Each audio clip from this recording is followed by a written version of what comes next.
Halo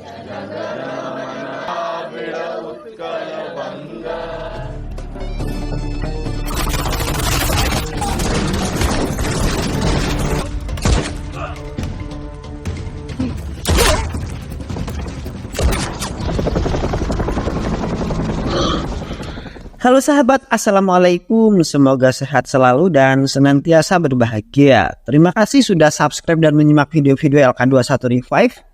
Semoga Tuhan Yang Maha Esa selalu memberikan rezeki yang berkah dan berlimpah ruah untuk sahabat semua.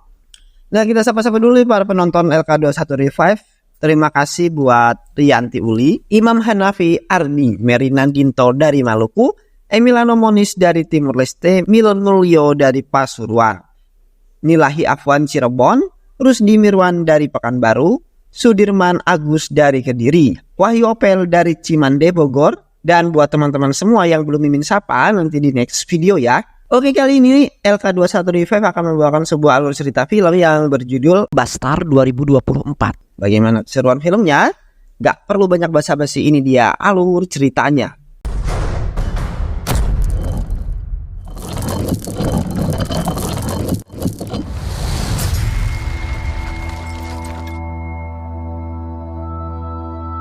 Di awal film diperlihatkan di pengadilan sedang mengadakan persidangan yang di saat itu ada dua pengacara yang mana mereka berusaha menjelaskan bahwa Iji Nirja Mahadevan telah melakukan hal yang sangat baik. Sedangkan pengacara satunya telah berpihak dengan Fanya Roy yang merupakan pemimpin kelompok Maois. Yang mana mereka membahas mengenai Maois, India atau kelompok kiri radikal yang juga dikenal sebagai Naksal yang telah merenggut ribuan nyawa dan menghancurkan aset nasional. Namun beruntungnya ada seorang wanita yang telah menyelamatkan penduduk desa tersebut dan menyelamatkan negara mereka. Pada suatu hari di sebuah desa bernama Bastard yang merupakan desa Naxalite yang mana terjadi pemberontakan yang menginginkan identitas terpisah di negara tersebut dan menentang pembangunan apapun yang akan diselenggarakan di desa itu. Namun beruntungnya seorang wanita bernama Iji Nirja Mahadevan telah melenyapkan banyak Naxalite tanpa ampun. Yang di saat itu Nirja telah melakukan penyelidikan yang diajukan atas penangguhan dirinya yang menyatakan bahwasannya Nirja juga telah menargetkan orang-orang yang tidak bersalah. Sementara itu Nirja dan Menteri Rajendra Karma berada dalam daftar sasaran pemberontakan karena datangnya sebuah kelompok komunis yang dipimpin oleh Fanya Roy dan pasukan lainnya yang telah mengambil keuntungan dari situasi tersebut. Di samping itu Nirja sedang mengandung anak pertamanya yang mana suaminya sangat khawatir dengan kandungan Nirja yang akan ikut serta dalam menjalankan sebuah misi dan peperangan. Namun Nirja tetap yakin bahwa kandungannya akan baik-baik saja walaupun nantinya Nirja akan melakukan beberapa gulingan dan loncatan. Yang di saat itu mereka ingin pergi ke desa Jagargunda yang merupakan markas para penjahat itu. Dan mereka juga telah menyandra serta membunuh orang-orang yang tidak bersalah tersebut. Di sisi lain terlihat sebagian penduduk desa itu sedang berkumpul untuk menyanyikan lagu kebangsaan mereka. Yang mana desa mereka telah diserang oleh Maois dan mereka berharap dengan menyanyikan lagu kebangsaan mereka bisa menyelamatkan sebagian orang-orang yang kini masih hidup.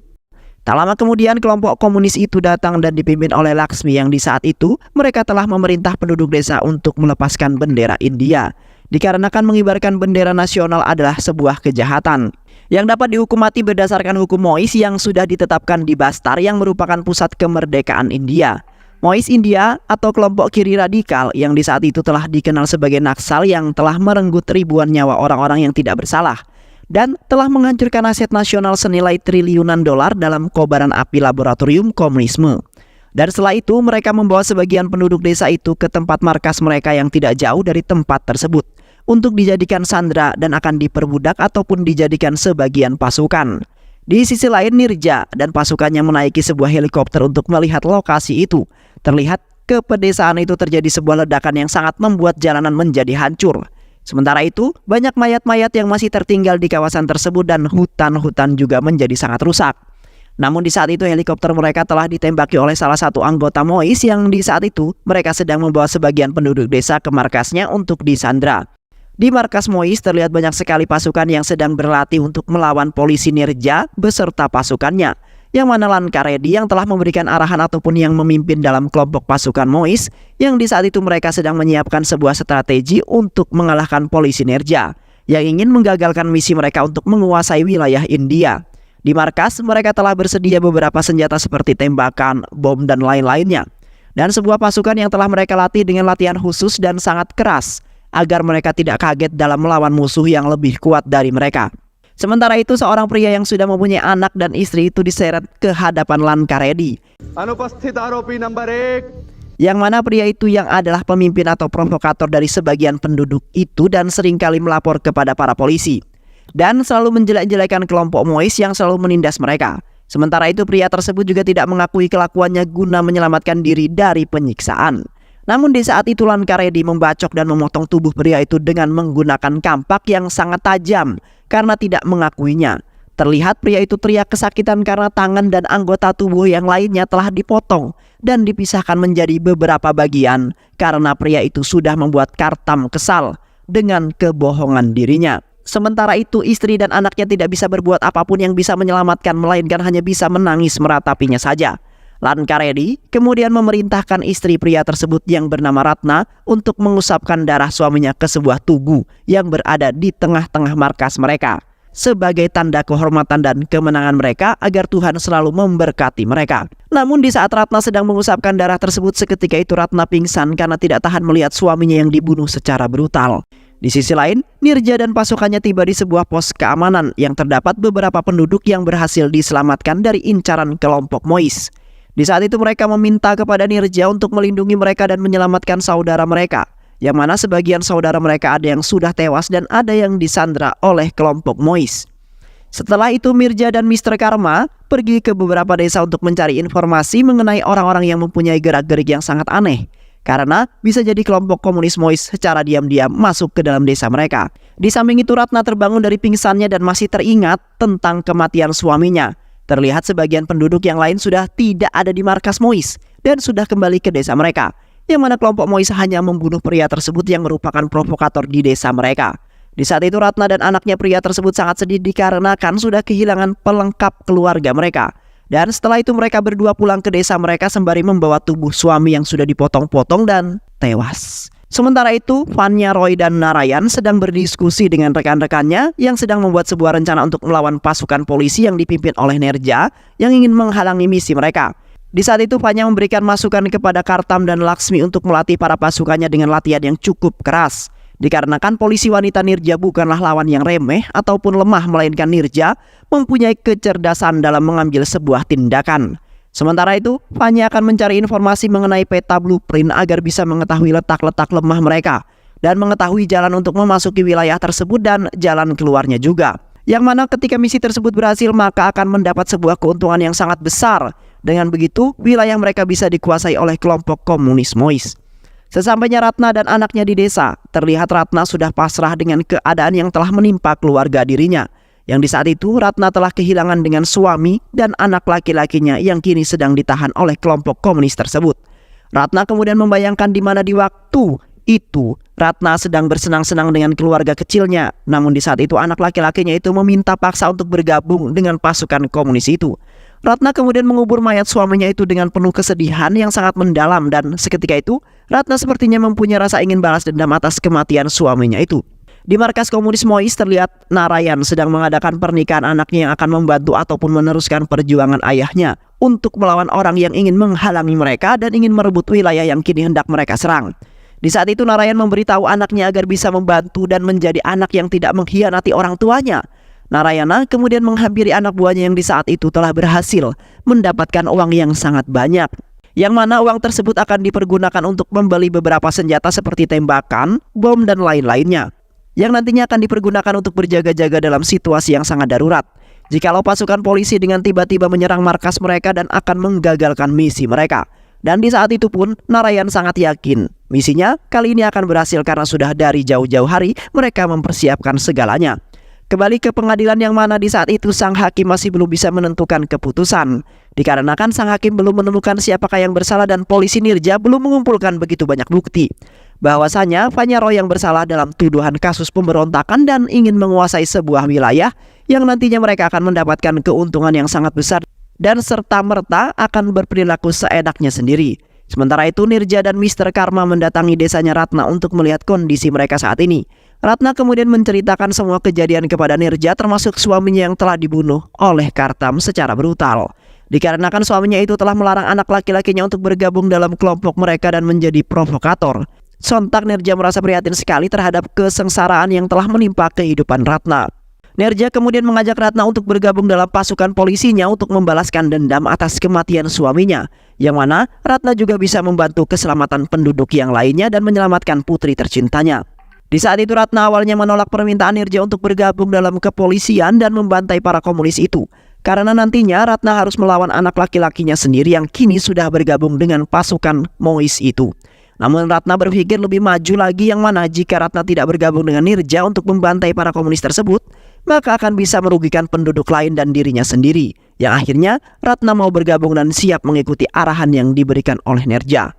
Di samping itu Panyaroy, Narayan dan pengacaranya sedang bingung untuk mengumpulkan bukti-bukti yang nantinya Panyaroy tidak akan terdakwa dalam kasus pemberontakan dan perebutan wilayah, melainkan Nirja yang akan terdakwa dalam kasus pencemaran nama baiknya Panyaroy, dan bisa jadi Nirja yang akan diberi hukuman.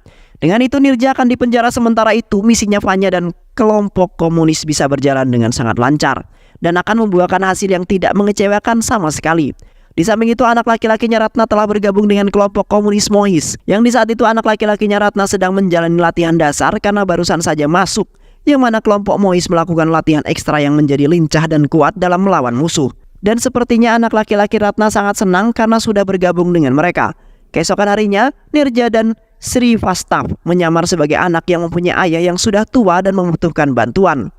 Di saat itu mereka berdua telah memasuki wilayah kelompok Mois, dan di saat itu mereka berdua menghampiri Narayan.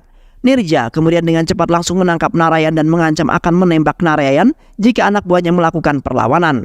Dan tak lama kemudian pasukan Nirja datang untuk membantu dan mengamankan Narayan seperti beberapa anak buahnya.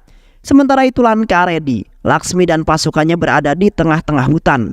Di saat itu mereka telah menyandera seseorang pria yang merupakan salah satu pasukan Nirja, lalu menanyakan mengenai Narayana, yang mana Narayana telah ditangkap dan kini sedang diamankan oleh Nirja. Namun pria itu tidak bisa menjawabnya karena tidak mengetahui sama sekali letak Narayan yang kini sedang disandra. Lankaredi kemudian memerintahkan pasukannya untuk berpencar mencari keberadaan markasnya Nirja untuk menyelamatkan Narayana dan membawa pulang ke markas Mois.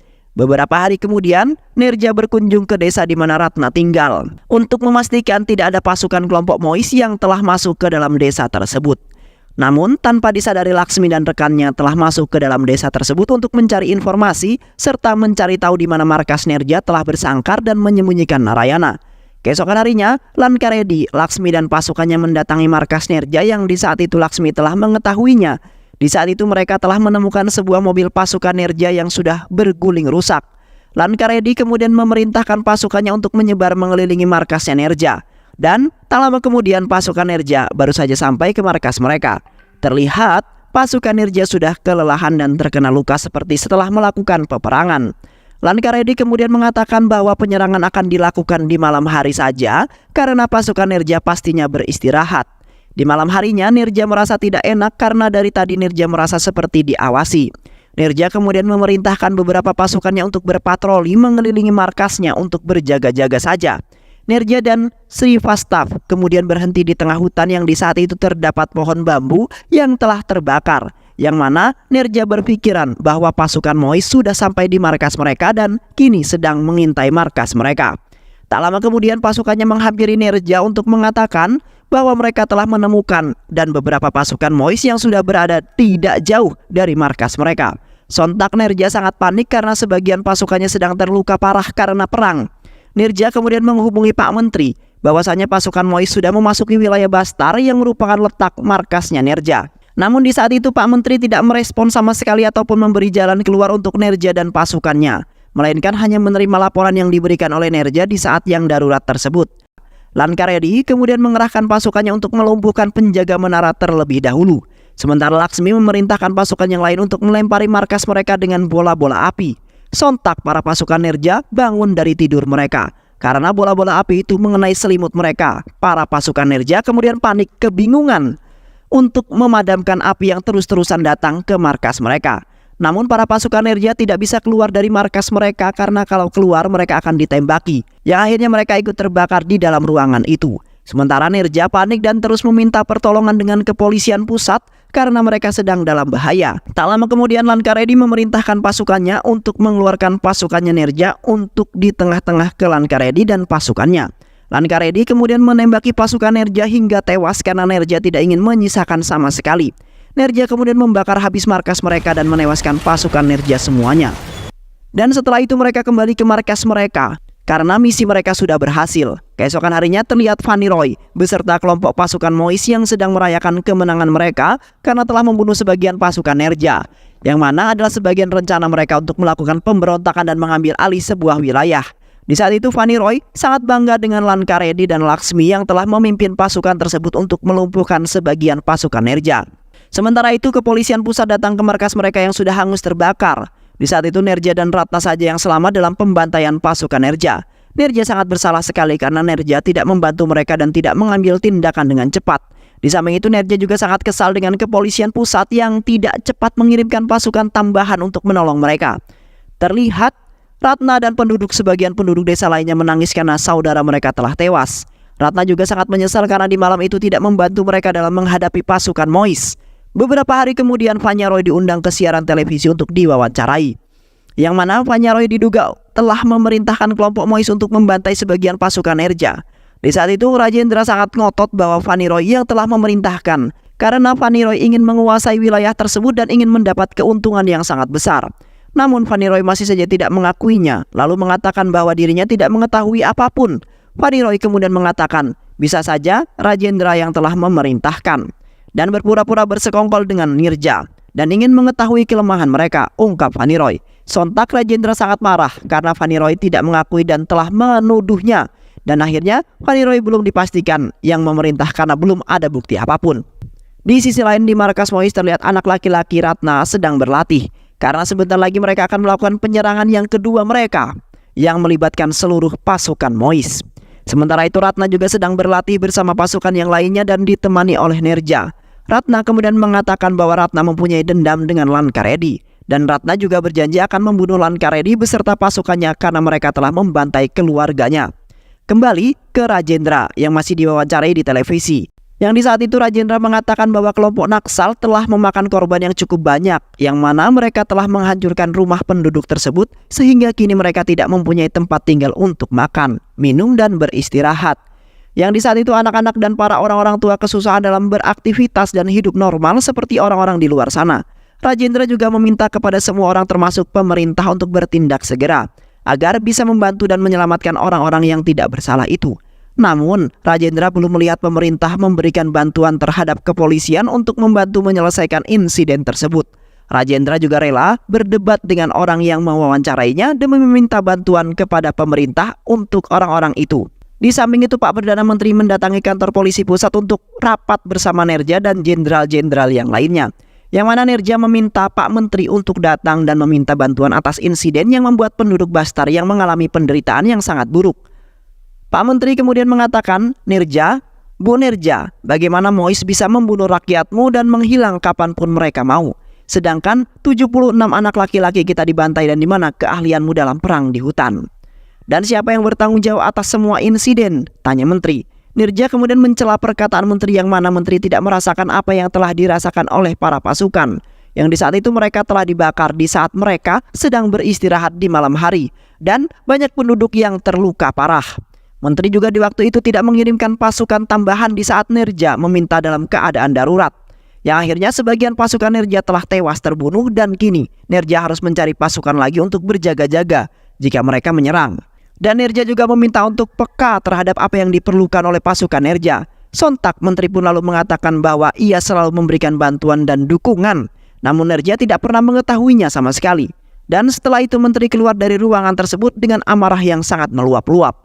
Di samping itu pengacara Nerja sedang melanjutkan persidangannya, yang di saat itu pengacara Nerja mengatakan bahwa kelompok Mois yang telah mengumpulkan jutaan rupiah untuk miliatan Mois sebesar ISIS dan Boko Haram, dan di daerah-daerah yang didominasi suku Naksal tanpa adanya kepedulian yang tulus terhadap suku-suku yang tertindas dan para petani yang kesejahteraannya dianggap sebagai tujuan utama mereka. Namun pihak kepolisian belum juga mendapat bantuan dari pemerintah sama sekali. Dan di saat itu pun Fanny Roy tiba-tiba saja keluar dari ruangan pengadilan tersebut. Di sisi lain, Lankaredi sedang memberikan arahan kepada semua pasukannya. Lankaredi kemudian mengatakan, tentara Jan Mukti Capamar termasuk kalian semua mendapat kehormatan untuk menjadi anggotanya PLJA. Adalah kekuatan militer paling elit dan bergengsi di dunia. Ingat kawan, ungkap Lankaredi. Di saat itu pun anak laki-laki Ratna bersumpah dengan ini. Mereka bersumpah bahwa mereka mendedikasikan retribusi mereka untuk Tentara Merah. Setelah itu, Nirja beserta pasukannya membuat rencana dan strategi peperangan, yang mana mereka akan melakukan penyerangan baik terhadap markas kelompok Mois. Yang di saat itu Nirja dan pasukannya akan pergi ke sebuah hutan sebagai markas persembunyian mereka. Keesokan harinya, terlihat markas Mois kini sudah berpindah di tengah hutan yang lumayan dekat dengan pedesaan. Yang di saat itu Lankaredi telah menghubungi teman-temannya yang berada di luar kota supaya bisa membantu mereka untuk membantai pasukan polisi Nirja yang mencoba menghalangi mereka untuk mengambil alih wilayah Bastar. Sementara itu Nirja dan pasukannya sudah membuat markas mereka. Di saat itu Nirja sudah mengetahui bahwa markas pasukan Mois berada tidak jauh dari pemukiman warga. Nirja kemudian mengerahkan pasukannya untuk segera berangkat ke lokasi di mana markas Lankaredi untuk melakukan pembalasan. Di sisi lain, Lankaredi dan Laksmi telah mengerahkan pasukannya untuk bersiap-siap dan telah memasang jebakan di mana-mana. Mereka juga telah menyembunyikan peralatan perang mereka agar Nirja tidak mengetahuinya. Dikarenakan Lankaredi sudah mengetahui bahwa Reja sudah mengetahui markas mereka, dan pastinya Nirja akan melakukan balas dendam atas kematian sebagian pasukannya. Sementara itu Nirja dan pasukannya memasuki pedesaan untuk melihat apakah ada pasukan Mois. Awalnya mereka belum menemukan pasukan Mois sama sekali dan tidak ada pergerakan yang sangat mencurigakan. Tak lama kemudian pasukan Mois terlebih dahulu menyerang pasukan Nirja yang di saat itu telah menumbangkan sebagian pasukan Nirja. Di saat itu tinggal tersisa Nirja, Ratna dan Srivastava yang di saat itu menjadi incaran pasukan Mois. Tak lama kemudian Srivastava tertembak oleh anak laki-laki Ratna yaitu Rama. Nirja kemudian membawa pergi Ratna karena ingin mendekati Srivastava yang sudah tewas tertembak. Namun Ratna belum mengetahui bahwa yang membunuh Srivastava adalah putranya sendiri, yaitu Rama. Di saat itu mereka berdua hendak pergi dari desa tersebut. Tiba-tiba saja perut Nirja terkena panah dan lengan Nirja juga ditembak oleh Laksmi dari arah belakang. Seketika itu Nirja tidak kuat ingin berdiri tegak lagi, yang akhirnya Nirja dibawa ke rumah sakit untuk melakukan sebuah perawatan. Di rumah sakit Nirja terlihat sudah agak mendingan, yang mana dokter telah mengatakan bahwa kandungan Nirja beruntungnya baik-baik saja. Namun Nirja harus membutuhkan istirahat penuh untuk kembali sehat lagi. Dan Nirja juga tidak boleh melakukan banyak pergerakan yang merusak kandungannya. Beberapa hari kemudian, Karma, Ratna dan pasukannya lewat di sebuah jalanan di tengah hutan. Yang di saat itu pasukan Mois sudah mengetahui dan kini mereka sedang mengintai mereka. Tak lama kemudian Laksmi memberikan perintah kepada pasukannya untuk menembaki mobil mereka. Dan seketika itu pun orang-orang yang di dalam mobil itu tewas dan tinggal tersisa Karma dan juga Ratna. Mereka kemudian menghampiri Karma lalu menyeretnya untuk keluar dari mobilnya. Pasukan Mois kemudian menembaki Karma dengan membabi buta dan brutal sehingga Karma tewas di hadapan mereka. Sementara itu Ratna secara diam-diam keluar dari mobil dan berusaha untuk kabur. Di saat itu Ratna hendak pergi kabur. Tiba-tiba saja Ratna dikejutkan dengan kemunculan Rama yang ingin menembak Ratna. Ratna kemudian meminta kepada Rama agar tidak menembak dirinya. Yang mana Ratna hanya ingin Rama kembali di keluarganya lagi karena Ratna sudah kehilangan suaminya yaitu ayahnya Rama. Seketika itu pun hati Rama terbuka dan ingin ikut bersama Ratna kembali. Dan setelah itu pun mereka pergi secara diam-diam karena pasukan Mois sedang bersorak-sorai karena telah membunuh Karma. Sementara itu Laksmi telah mengetahui bahwa Ratna telah membawa Rama kabur. Laksmi kemudian mengikuti mereka lalu menembaki mereka berdua karena hendak kabur. Laksmi juga memerintahkan pasukannya untuk menembaki mereka berdua karena mereka berdua ingin menggagalkan misi mereka. Dan beruntungnya Ratna dan Rama telah berjuang untuk melawan Laksmi dan pasukannya. Yang akhirnya Laksmi berhasil dibunuh oleh Ratna dan Rama. Keesokan harinya terlihat Lankaredi dan dua temannya hendak kabur dari wilayah Bastar. Dikarenakan pasukan mereka sudah musnah yang dikalahkan oleh Ratna beserta pasukannya. Tak lama kemudian helikopter pun menghampiri mereka bertiga. Dan Ratna beserta yang lainnya juga menghampiri mereka. Seketika itu Lankaredi meminta maaf kepada Ratna dan meminta agar melepaskan mereka bertiga. Namun di saat itu Ratna masih mengingat Lankaredi yang telah membunuh suaminya secara brutal. Dan kini Ratna ingin membalaskan dendam suaminya. Sementara itu Lankaredi sudah pasrah karena mereka tidak bisa kabur. Lalu Lankaredi berlutut di hadapan Ratna yang akhirnya Ratna melampiaskan dendamnya itu ke Lankaredi yang di saat itu telah dibacoki oleh Ratna hingga tewas. Di sisi lain, kepolisian telah memberitahu Nirja bahwa Ratna telah berhasil membunuh mereka semua. Sontak Nirja sangat bangga dengan Ratna yang berjuang demi menyelamatkan keluarga dan penduduk desa yang lainnya. Beberapa hari kemudian Nerja melaporkan ke kantor polisi pusat bahwasanya tugasnya sudah selesai. Namun Nerja tidak mengerjakannya sendirian melainkan dibantu oleh penduduk desa dan juga Ratna. Yang mana Nerja sangat terbantu dan bisa menyelamatkan orang-orang yang berada di wilayah Bastar. Dan setelah itu Nerja pergi ke makam ayahnya untuk memberikan penghormatan atas keberhasilannya. Setelah itu Nerja pergi mengunjungi orang-orang yang berada di Bastar, yang mana di saat itu putrinya Ratna mengatakan bahwa mereka bisa hidup tenang kembali serta mereka bisa melakukan aktivitas dengan tenang seperti sekolah, bertani dan lain-lainnya. Yang akhirnya kehidupan orang-orang yang berada di wilayah Bastar menjadi aman dan juga damai. Dan film pun selesai. Baik sahabat, itulah alur cerita film yang berjudul Bastar 2024. Bagaimana keseruan filmnya? Mudah-mudahan sahabat semua terhibur dengan alur cerita film ini. Sehat selalu. Wassalamualaikum warahmatullahi wabarakatuh. Waalaikumsalam.